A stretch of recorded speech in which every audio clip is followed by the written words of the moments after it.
อันนี้ก็เป็นสวนมันนะพี่น้องโอ้ยจังหวะเพิ่นงามคักงามแน่พุ่นน่ะเขียวชุ่มอยู่พี่น้องที่ทอโหเขียวคักเขียวแน่ใช่ได้พี่น้องเอ้ยงามนะพี่น้องอันนี้เป็นมันนะพี่น้องมันสับปะรังพี่น้อง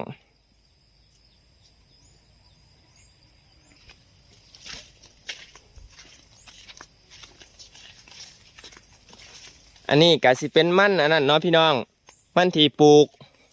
ปลูกน้ำลังอันเนี้ยแต่ช่วงนี้ปลูกก่อนนะพี่น้องเนาะช่วงนี้สิปลูกน้ำลังนะพี่น้องป้าพี่น้องป้าพาพี่พาน้องไปขุดโขยตูนเนาะพี่น้องเนาะพ่อเป็นขุดโขยตูนอยู่พูนพี่น้องผู้อยู่ห้องอยู่หัวอยู่โคกอยู่ดงผู้โคกคลางแบบสั่นว่าไปเบิดละบาดนี้จักถือบ่ถือเนาะพี่น้องทั้งก็จะเป็นโคกเฮ็ดได้พี่น้องผู้ป้าว่าตุนยังบ่ได้ขึ้นไปหาเฮ็ดพังเบิ่งมื้ออื่นว่าสั่นมื้อนี้เขาหาเบิดแล้วมื้ออื่นไปเบิ่งใหม่พี่น้อง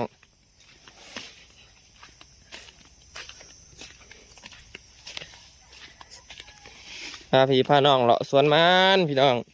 อันนี้ก็มันนี่พี่น้องเอ้ยมันเหลืองอันนี้เป็นมันหัวมันยังก็มันเหลืองเขานี่เป็นมันเหลืองพี่น้องนี่มันเหลืองอุ้ยมากับตัวมุ้ยมักตัวมุ้ยอันนี้มักตุ้มมุ้ยมักตุ้มมุ้ยพี่น้องเบิ้งแขวนะแป้งอย่าบอกอุ้ย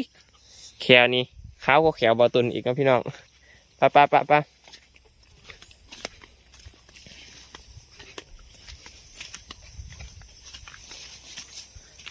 ด้านนี้กำลังปลูกนะพี่น้องเนาะยังบ่ทันออกแตกยอดไปน้ำในกระมี่พี่น้องเลยแตกแตกก็ไปน้ำเบิดละ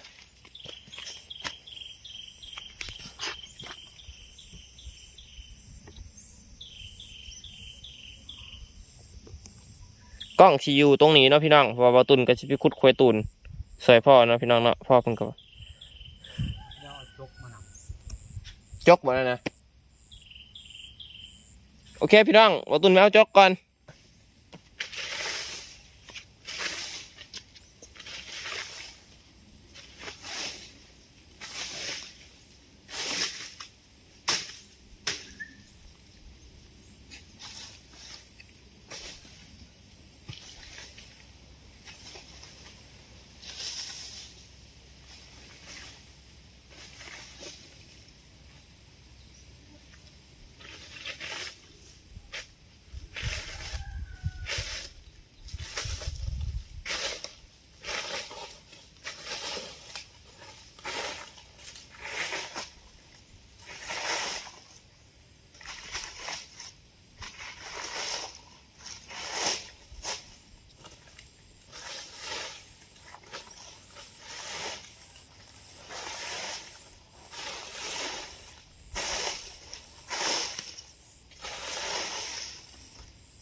จะใช้ไม่ใช้สอนไง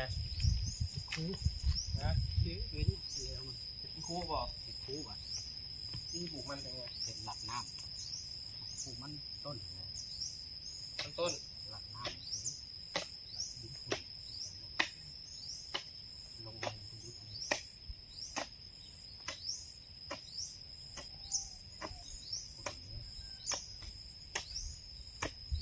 การดินขุ่นมันใช้ไปเลย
มีปลูกมาต้นเหรอพ่อ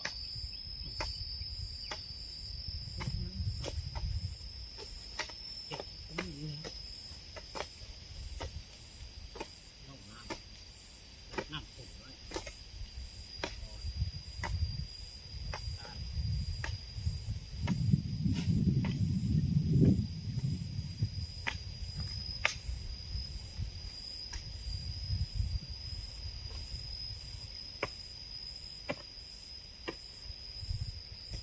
เอามันแก้วมาปักไปเนาะ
พ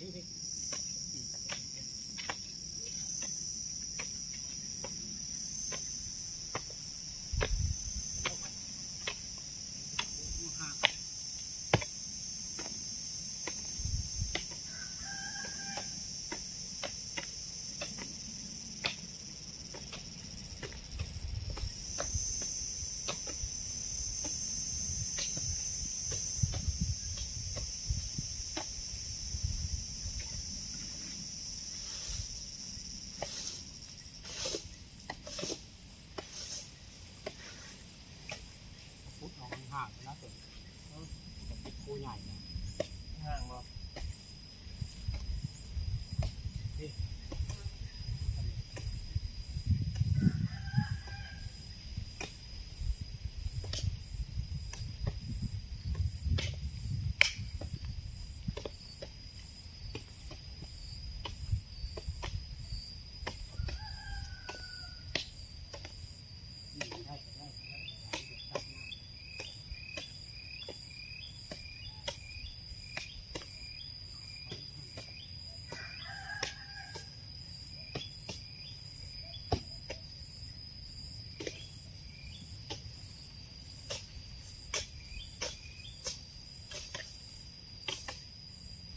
ตัดปูน้ำให้มันตกเขาน้ำตกไปไก่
ได้อยู่นะ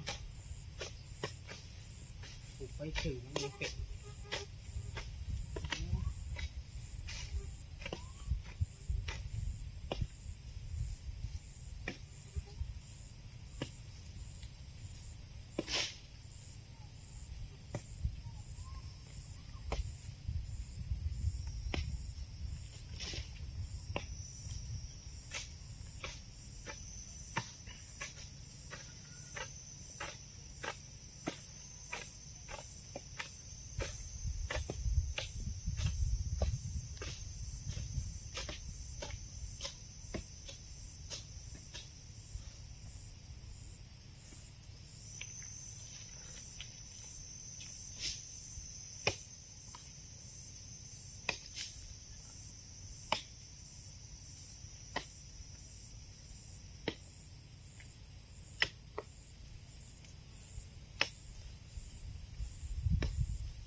ช่อีกเหรอเจ้าหนีป่ะ ไม่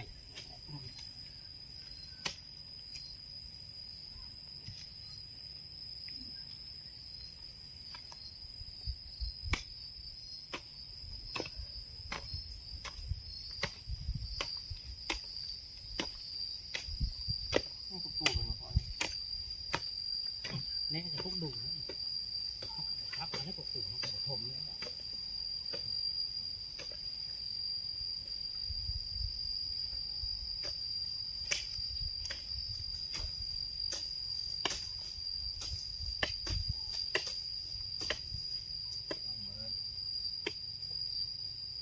ต้องมาซับคูสั่นอันนี้ที่ได้ก็ได้คืออีกโอ้โห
จอดกันจอดกันหน้าบ้านกัน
นะพี่น้องพาพี่พ่อน้องมาเบิกคูมันอันนี้แบบควายตูนนะพี่น้องวงใหญ่ๆนี่แบบควายตูนหมดเลยนี่อันนี้แบบพูดแบบเป็นคู่นะพี่น้องอันนี้แบบเป็นคู่คือรถไถรถแมคโครไถอันนี้3 คู่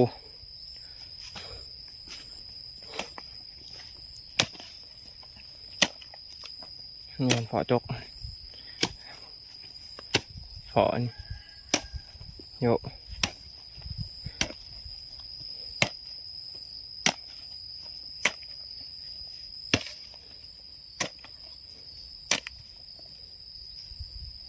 พอมาเห็ดแบบนี้แบบละเอียดเห็นปะ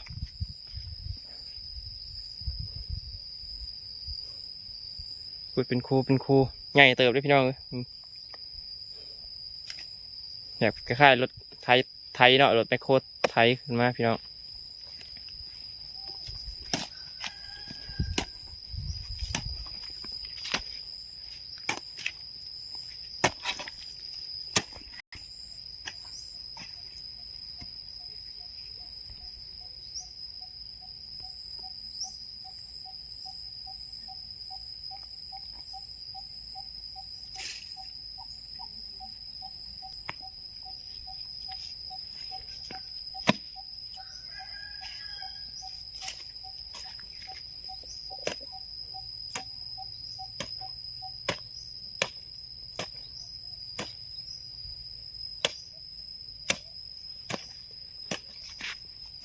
ก็โอเคเนาะพี่น้องเนาะบาดนี้ก็ขอเพียงจบคลิปสำนี้เนาะพี่น้องเนาะก็อย่าลืมกดไลค์กดแชร์กดติดตามกดซับสไครต์ให้บ่าวตุนเมืองลาวพี่น้องเป็นกำลังใจเฮ็ดคลิปต่อๆไปกับพ่อเนาะพ่อเป็นส่วนเฮ็ดนำพี่น้องโอเคพี่น้องบ๊ายบายเจอกันคลิปหน้าเด้อพี่น้องเด้อ